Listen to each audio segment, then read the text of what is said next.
제가 최근에 본 재미있는 카툰이 있었습니다. 우물안 개구리라는 말 아시죠? 그러니까 어떤 개구리 한 마리가 우물 안에 살았어요. 근데 그 우물 속에 살고 있는 자기가 싫어서 그걸 벗어나기 위해서 개구리가 끝없이 노력했습니다. 우물안 개구리가 되기 싫어서. 그래서 어떻게 해서 이 우물을 벗어나기 위해서 막 발버둥을 치다가 손이 헤어지고 겨우겨우 길을 찾아서 막 끝에까지 겨우 드디어 이제 새 세상으로 탁 나왔습니다.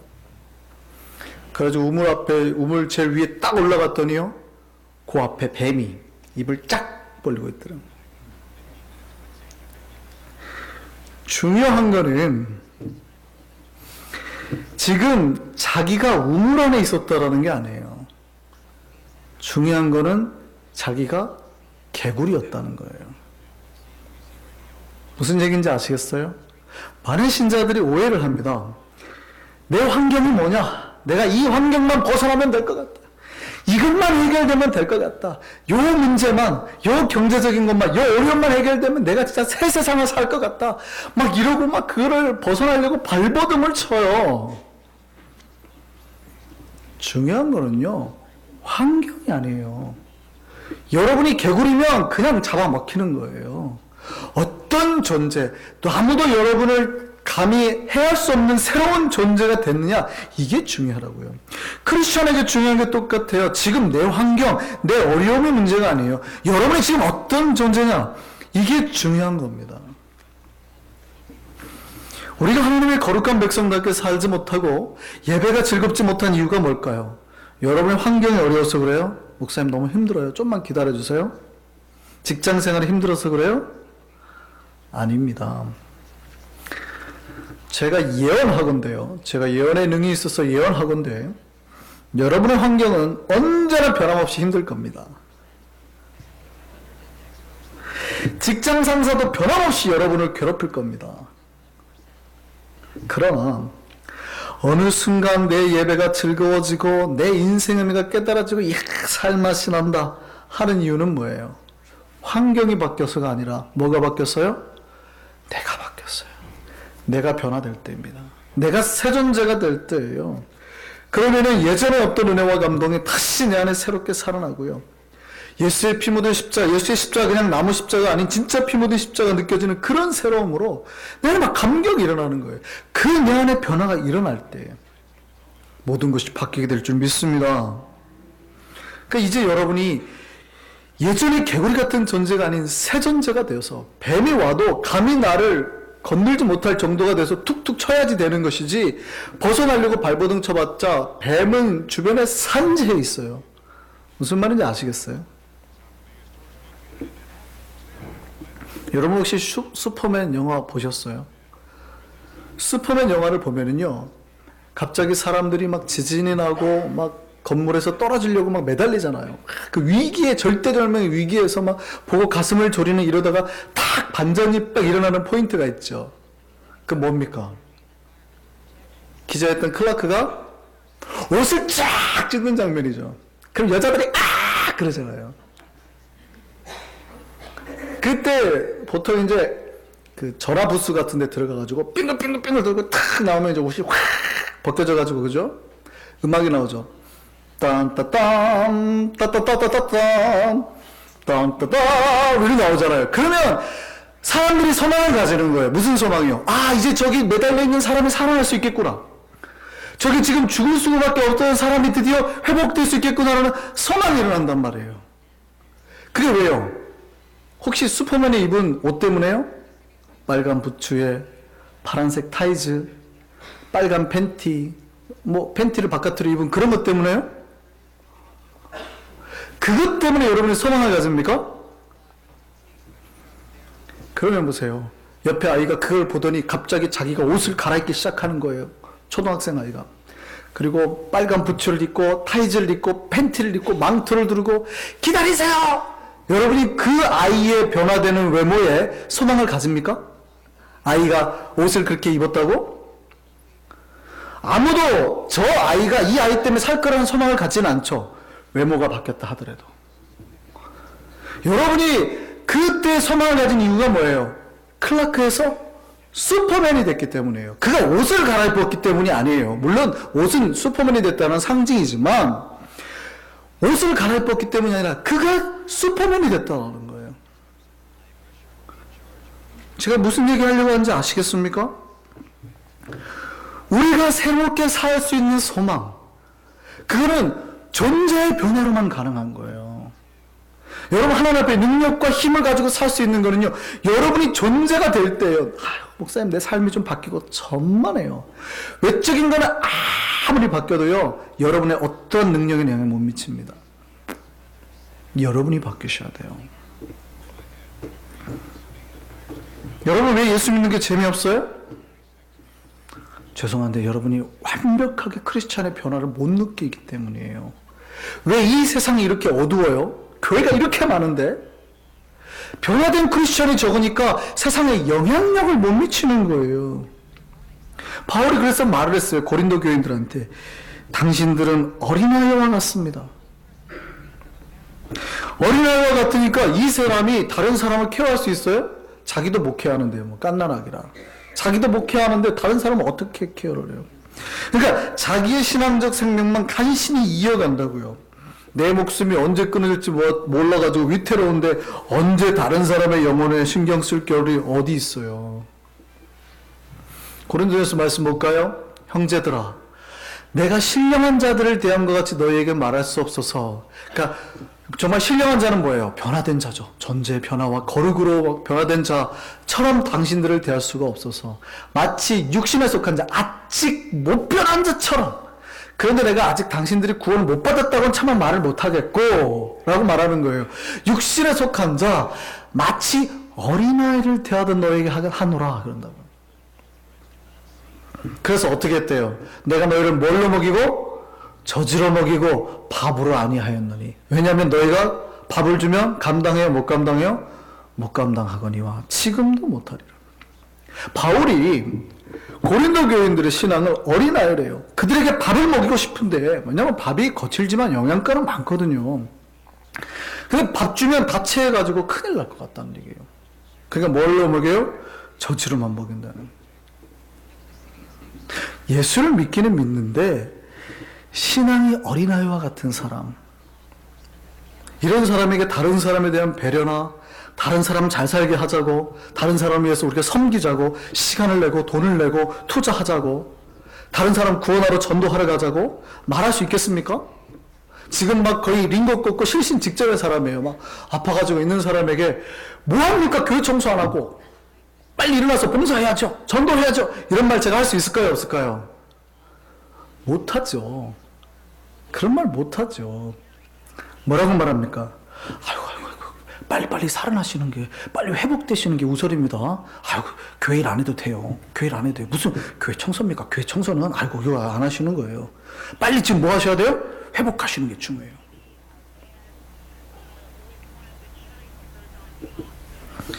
다 기저귀 차고 있어요. 다 기저귀 차고 있어요.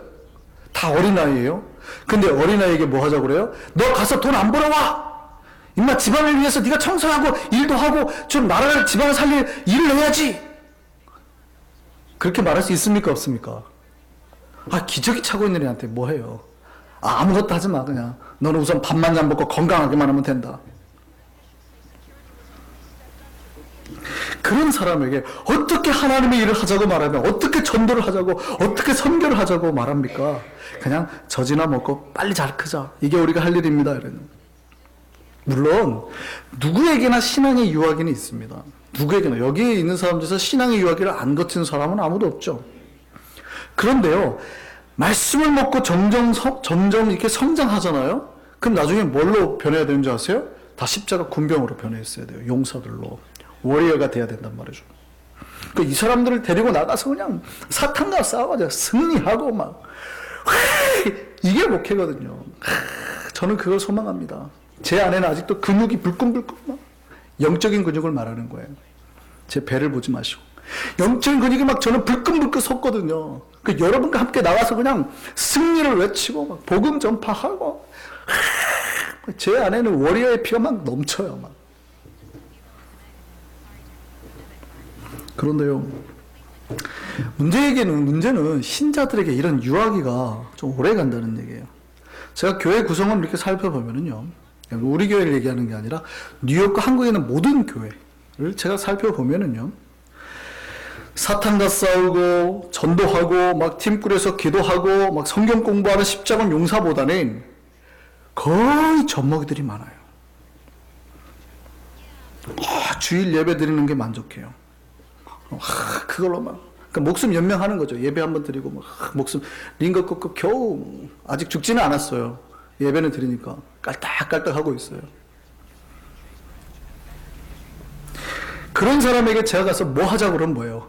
우리 이것 좀 합시다 그러면, 아이고 목사님 저 죽어요, 저 힘들어요, 저 못해요, 저는 안 돼요, 저는 안 돼요. 이런 신자들이요 부직이 있습니다. 한국 신자 중에 보면 좀 이렇게 예수를 믿었는데 불구하고 정말 막 사는 사람이 있습니다. 아직 세상의 것 전혀 못 끊고요. 막 술, 여자 뭐 이런 거 그대로 즐기면서 예수 믿는 사람이 있어요. 뭐 전 볼 거 다 보고 뭐 돈 쓸 거 자기가 다 쓰고 이렇게 믿는 사람도 있습니다. 그 아주 안 좋은 부류의 사람이 있어요. 근데 그에 반해서요, 한국의 신자들 중에서는 굉장히 그 신앙적 수준, 성경적 지식 수준이 높은 사람들이 굉장히 많습니다. 거의 목회자 수준보다, 아니면 삶이 목사들보다 뛰어난 사람들이 훨씬 많아요. 교회 안에. 꼭 장로 권사가 아닌데 집사님들 중에서도 저는 매일 앉아가지고 은퇴하고 성경 쓰시는 집사님 꽤 많이 봅니다. 교회에 매일 앉아서 붓펜으로 매일 성경 쓰시는 분도 있어요. 시청 다니시는 집사님은 아예 예수의 성화를 그걸로 써가지고, 성경을 써가지고 다 그림을 그리신 분도 있고, 경로당 가면 매일 고스톱만 친다고 절대 그런 데 안 가고 앉아가지고 성경 쓰시는 분도 꽤 많아요. 한국에 가니, 그러니까 그런 분들이, 막 영적인 거인들이 교회 안에 쑥쑥 있어요, 그냥. 근데 뉴욕은요, 뉴욕에 나는 계시는 분들을, 이렇게 미국에 계시는 분들 보면 거의 죄를 안 지어요. 죄질 환경이 없어요, 뉴욕은. 왜냐하면 한국은요, 집 앞에가 술집이, 나가본 술집이죠. 애들이 슈퍼만 가면은 바로 집 앞에 10m도 안 되는데 가면 술 살 수 있죠. 한국에는 그런 문화가 만연되어 있잖아요. 그러니까 예수 믿고도 아직 못 끊어요, 세상에. 근데 뉴욕은요, 전반적으로 신앙의 수준이 그런 것과 별개예요. 아주 단순해요. 일, 직장, 교회. 그죠? 굉장히 거룩해요. 근데 이게 내가 영적으로 거룩해서 생기는 게 아니라 환경이 만들어내놓은 거예요. 근데 여기서 신앙생활 얕게 하신 분들이, 만약에 제가 걱정되는 건 한국 가가지고 그런 상황에 탁 노출된다. 이분들이 과연 어떻게 신앙생활 할까? 걱정이 되는 거예요. 그러면 유혹이 안 될까요? 어마어마할 텐데. 그러면요, 그 신앙을, 뉴욕에서 신앙생활이 그럼 좋아가지고 막 쫙쫙 나가시는 분들이 미국에 있어요? 평신도 중에서? 별로 못 봤어요. 그러니까 이제 등록한 새가족이나 오래된 신자나 신앙적인 그 영적 수준의 차이가 그리 안 커요. 비슷해요. 새가족도 그리 죄 안 짓고, 오래된 신자도 그리 죄 안 짓고, 그렇다고 뭐 별로 많이 뛰어나지도 않고 영적 수준이 딱 그만큼이에요. 그러면 평균치가 상향 쪽으로 조정되어 있냐? 아니, 하향 쪽으로 조정돼서 비슷해요. 교회 안에 뜨거운 신자가 없다고요. 근데요, 뜨거운 신자가 없다는 말은 무슨 얘기인지 아세요? 교회 안에 기준이나 표본이 없다는 뜻이에요. 새가족이나 그 초신자들이 신앙생활 할 때는 보통 흉내를 냅니다. 카피를 해요. 그럼 잘하는 사람들을. 그러면 목사를 보고 흉내를 내고 카피할 것 같으세요? 천만의 말씀입니다. 왜냐하면 새가족들하고 저하고는 같이 제 삶을 보여줄 기회가 없어요. 제가 어떻게 신앙생활을 하며 어떻게 하나님을 만나며, 여러분 아세요? 우리 아이들도 잘 몰라요. 저는 거의 서재 밖에서 제가 책을 보고 하지, 집에서는 제가 좀 편안한 모습을 보이지, 막 집에서 제가 막 열심히 공부하고 이런 모습 보일 것 같아요? 별로 안 그러거든요. 우리 아이들도 잘 모르는데요. 하물며 성도들이 저를 보고 막 제 거룩한 삶을 배워요? 아니요. 그게 아니에요. 다 누구를 보고 배워요? 나를 전도한 사람. 교회 와서 봤더니 지금 앉아있는 사람들. 그러면 그 사람이 하는 말투를 그대로 따르는 거예요. 아, 교회에서는 이렇게 하는 거구나. 그 사람이 11조는 11조 내는 거구나. 새벽 예배 나오면 새벽 예배 나오는 거구나. 금요일 나오면 금요일 나오는 거구나. 그냥 안 하고 아니야 안 해도 돼. 주일날만 나와. 주일날만. 그리고 딱 맞춰서 와. 헌금 안 해도 돼. 우선 예배. 그러면 거의 그대로 따라하는 거예요. 누구를요? 내 앞에서 나를 특별히 전도한 사람. 그 사람 보고 그대로 따라하는 겁니다. 앉으면 앉고 서면 서고 노래 4절까지 하면 4절까지 하고 눈치 보고 옷을 양복 입고 오면 양복 입고 와야 되나 보다. 저 사람 맨날 편한 옷 추리닝 같은 거 입고 오면 그거 입고 가도 되나 보다. 다 누구 보고 하는 거예요? 교인들 보고 하는 거예요. 그러면 교인들의 영적 상태를 보면 그 교회 수준을 알죠. 여러분이 좋은 표본이 되셨습니까? 좋은 기준이 되셨냐고요. 교회 안에는 뜨거운 사람이 있어야 됩니다. 뜨거운 표본이 있어야 돼요. 그래야 그 사람 보고 도전받고 달려가는 거예요. 이때 교회가 변하는 거예요. 여러분 그렇게 하시냐고요. 그렇게 하시라고요. 지금 잘하고 계세요. 변하고 있잖아요. 더 빨리 변하려고. 지금 내가 잘하고 있다 생각하지 말고 변할 때 확 변하시라고요. 변할 때 확. 그래야 복이 와요. 저는 제발 여러분 복 받고 살았으면 좋겠다고요. 복 못 받을 걸 하면서 자꾸 복이 없다 그러니까 제가 답답하다니까요. 변할 때 확 변하시기 바랍니다. 오늘 본문에 등장하는 바울이 초대교회에서 바로 이런 역할을 했던 사람이에요. 확 달려갔던 사람. 얼마나 이 사람이 열심히 달렸습니까? 이 열심이 특심이죠. 사도들 12 필요 없습니다. 진짜 이 사람이 얼마나 대단한 일을 했는지요. 이 사람이 가는 곳마다 뭐가 생겨요? 막 교회가 생겨요. 막 신자들이 생겨요. 막 능력이 나타나요. 오늘날 교회도 이런 열심히 있는 사람이 필요하다고요. 이런 사람을 통해서 능력이 전달되는 거예요. 제가 서름에 있을 때 교구가 1인당 한 500명씩 케어를 하거든요. 그러니까 6, 7개 교구가 있어요. 그러면 한 달에 한 번씩 전도대회를 하는데요. 선임 목사님 뭐라고 하는지 아세요?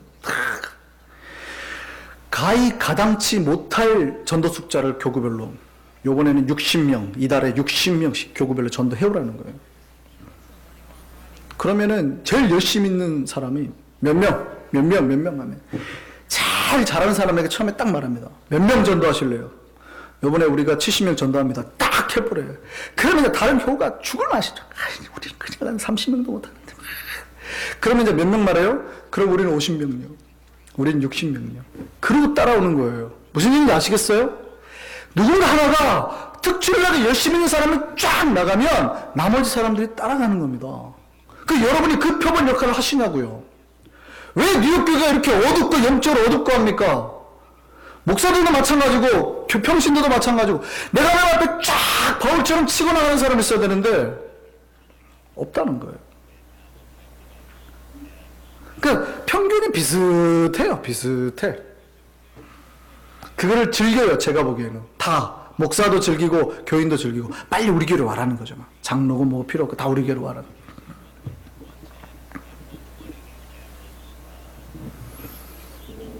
바울이 이렇게 변화된 건 뭡니까? 바울이 이렇게 복음에 열심히 가도 특심 있게 변화된 이 열심의 능력이 뭐예요? 바울이 변화된 바울을 목숨 걸었던 이 변화된 바울을 만든 게 뭐예요? 복음이거든요. 우리 하나님 앞에 이렇게 능력 가지고 살 수 있게 된 이유는 뭐예요? 새로운 존재로 복음이거든요. 그러니까 바울은 이 평생 복음에 매여 살았어요. 이 복음으로 변화되었고 그러니까 이 복음을 전하기 위해서 땅 끝까지 갔다고요. 이 복음으로 변화 체험을 받았으니까. 그래서 오늘 본문에 바울이 말해요. 로마서 1장 14절에 보니까 이래요. 헬라인이나 야만이나 지혜인 자나 어리석은 자야 내가 다 뭐라? 빚진 자라. 뭐에서 빚진 자예요? 복음에 빚진 자예요. 복음에. 바울은 그러니까 평생 이 복음에 빚진 자. 복음 때문에 내가 이렇게 됐다. 이 복음을 전하기 위해서 산다고요. 복음이 뭡니까? 헬라인이나 로마인들은 황제가 이렇게 등극하잖아요. 아니면 전쟁에서 승리하고 오잖아요. 그때의 소식을 전하는 그 소식을 유앙겔리온이라고 했습니다. 초대교인들이 그리스도인들이 이 어휘를 그대로 갖다 쓴 거예요. 그래서 뭐라고 그래요? 복음을 에반젤리온이라 그러잖아요. 그죠? 그래서 이 헬라어에서 그대로 온 거예요. 그 그 예수의 죽음과 부활에서 일어난 우리를 위한 하나님의 구원 사건. 김세원 박사는 그렇게 말합니다. 하나님이 예수를 죽은 자 가운데서 부활시켜 확인한 그 구원의 사건이 진정한 복음이다. 이것이 복된 소식이다. 여기서 이제 우리 한번 생각해 보죠. 혹시 그거 아세요? 예수님이 우리에게 전했던 복음 뭔지 아세요? 뭐라고 그랬어요? 예수님이 이 땅에서 처음 하신 말씀이? 마태복음 볼까요? 마태복음 4장 17절입니다. 이때부터 예수께서 비로소 전파하여 그랬을 때 뭐라고요? 회개하라, 천국을 갖고 왔느니라. 잘 들어보세요. 이거 신학적으로 굉장히 어려운 말이에요. 김세현 박사가 이 책에 아주 심도 있게 신학적으로 이슈를 가지고 다룬 문건이 이겁니다. 예수는 분명히 하나님의 나라, 천국이 임하는 것을 복음이라고 외쳤다고요. 근데 사도들은요, 뭘 복음이라고 외친 줄 아세요? 사도행전 2장 23절 보시죠. 같이 읽습니다. 그가 하나님께서 정하신 뜻과 미리 아신 대로 내준 바 되었거늘 너희가 법 있는 자들의 손을 빌려 못 박아 죽였으나. 누구를 죽였다는 거예요? 이게 누구 설교냐면 베드로 설교예요. 예수가 죽었다는 거예요. 근데요, 똑같이 베드로가 계속 설교합니다. 사도행전 2장 32절이에요. 이 예수를 하나님이 뭐 하셨다고요? 살리신지라 우리가 다 이 일의 증인이로다. 그리고 수천 명이 이제 회심하게 되는 거예요. 지금 무슨 얘기하는 거예요? 예수가 죽고 부활하셨다. 사도들은 그리스도의 죽음과 부활을 복음으로 선포했다고요. 이게 뭔 뜻일까요? 왜 예수는 하나님의 나라가 이 땅에 옴을 복음으로 전파했는데 사도들은 예수가 죽고 부활하심을 복음으로 전파할까요? 우리가 하나님의 나라에 들어가는 것, 여러분 지금 하나님의 나라를 누리고 사는 것 오직 뭘로 가능한 거예요? 예수 그리스도의 죽음과 부활에 동참하는 사람. 여러분이 예수가 여러분 위해서 죽고 부활했다는 사실을 믿는 순간 여러분 안에 하나님 나라가 임한다는 거예요. 여러분의 궁극적으로 올 그 천국에 들어갈 수 있게 된다는 얘기예요. 이게 다른 이야기가 아니에요. 같은 이야기입니다. 그러니까 바울이 뭐예요? 지금 내 안에 이 천국이 있는데 내가 이 천국을 누리고 사는데 이 천국은 오직 예수 그리스도가 죽고 부활하시면 나에게 주신 것이다. 그럼 당신들도 뭐 하라는 거예요? 내 안에 이 천국 제발 누리고 살아라. 같은 얘기하는 거예요. 예수 그리스도를 믿고, 보세요. 예수가 천국에 들어가는 그것이 뭐냐면, 천국을 누리고 살지 못하는 자들이 천국을 들어가는 방법을 본질을 누리는 거죠. 그러니까, 이미 우리가 천국을 누리고 산다는 것이라면, 그러면 사도들은 뭐 하는 거예요? 천국에 들어가는 방법. 이거에 대해서 얘기를 했다고요. 무슨 말인지 아시겠어요? 목적. 우리가 예수를 믿는 목적이 뭐예요? 천국 들어가기 위해서. 그러면 사도들이 외친 건 뭐예요? 천국을 들어가는 방법에 대해서 외쳤다고요. 저와 여러분이 존재가 변화되고 성숙한 크리스찬이라면 이제 누구를 생각해야 될까요? 아직도 여러분 영혼 생각하고 있어야 돼요? 목사님 요즘에 너무 힘들어요. 괜찮죠. 다 저도 힘들어요. 목사님 저 좀 위로해 주세요. 위로해 드릴게요. 근데 몇 번이나요? 한 번 위로 받으시면 그 다음에 이제 누구를 보셔야 돼요? 옆에 사람 좀 보세요. 옆에 위로가 필요한 분 좀 보시라고요. 여러분 구원 받으셨어요? 누구를 보셔야 돼요? 구원 받지 못 사신 분 좀 보세요. 왜 아직도 나만 보세요? 나만. 목사님 나만 좀 챙겨주세요. 나만 좀. 우리가 그러고 예수 믿는 게 아니에요. 여러분을 통해서 추국하는 사람들, 불쌍한 사람들 돌보라고. 여러분 복음을 전하려고 하는데 어떤 사람이 복음을 전할 수 있을까요? 여러분 음식을 전하려고 할 때 어떤 리포터가 그럽니다. 이 집 음식이 유명합니다. 고춧가루를 뭘 썼는지 정말 빨갛네요. 두부가 얼마나 큼직한지. 고기를 도다리를 썼군요. 역시 봄철에는 도다리입니다. 육수를 내서 장어를 썼나 봅니다. 시원한 맛이 날 것 같은데 깻잎을 뿌려가지고 개운할 것 같은데요. 여러분이 그렇게 들으면 먹고 싶다는 생각은 들겠지만 맛이 느껴져요? 맛이 느껴져요? 맛이 느껴지진 않죠. 짠지, 매운지 맛이 느껴지진 않죠. 맛은요, 누가 표현할 수 있는 겁니까? 먹어본 사람만이. 칼칼하네요. 국물이 끝내줍니다. 고기가 쫄깃합니다. 육수를 오래 갈아서 그런지 맛이 깊네요. 깻잎을 써서 개운한 맛이 납니다. 맛을 본 사람만이 음식을 전할 수 있는 겁니다. 복음도 이와 같습니다. 복음은 오직 변화된 사람이 그 생명의 능력을 맛본 사람이 전할 수 있는 거예요. 예수의 생명을 맛보고 그 피로 몸을 씻어서 거듭나고 그 생명의 맛과 향을 경험한 사람만이, 예수 그리스도의 십자가를 내 가슴에 새긴 사람만이 복음을 전할 수 있는 거예요. 그렇지 않고 맨날 옆을 바라보고 옆에 구원받은 사람만 바라본 사람은 전도할 때 뭐예요? 믿으면 좋은가 봐. 믿어봐. 너도 주일날 한번 시간 내서 한번 와봐라. 이렇게 전도를 하는 거예요. 근데 내가 맛을 본 사람만은 꼭 좀 맛보라. 이거 아니고선 다른 식당 갈 수가 없다. 다른 식당 가면 너 이상해. 이 집 식당을 먹어봐야 된다니까. 저 집 국물을 맛보지 않고서는 어떻게 음식을 논하지 마. 이렇게 되는 거예요. 네가 예수를 안 믿고 어디 가서 생명을 얻으려고 하니. 예수가 최고야. 맛본 사람은 그렇게 되는 겁니다. 여러분, 복음을 전할 때는요, 누가 복음을 전할 수 있습니까? 복음의 생명력을 맛본 사람이에요. 변화된 사람으로서 내가 복음의 생명을 맛본 사람이에요. 바울은 그 예수를 만나고 맛봤더니 뭐라고 그래요? 내가 이 복음을 뭐하지 아니하노니? 부끄러워하지 않으니. 내가 복음을 부끄러워하지 아니하노니. 바울이 복음을 증거하려는데요, 이 복음이 하나도 안 부끄럽대. 왜요? 이걸 맛보고 나니까. 예전에는 어떤 사람이에요? 예수 믿으라는 걸 다 죽였던 사람인데, 이제는요, 내가 오히려 죽음을 감내하고서라도 그 복음을 전하지 않고는. 여러분, 복음 경험하셨습니까? 여러분을 구원하신 예수가 경험되셨습니까? 여러분 가슴에 지금 예수가 살아계십니까? 그렇다면 복음 전하는 거 부끄러워하지 마시기 바랍니다. 생명 걸고 예수를 전하시기 바랍니다. 이것이 나를 구원하신 예수가 우리에게 주신 마지막 사명이에요. 한성교회가 유아기를 벗어나서 믿음의 장성한 분량까지 하나님 향한 십자가 군병되어서 나아가는 교회 되기를 간절히 바랍니다. 우리 이 찬양 하시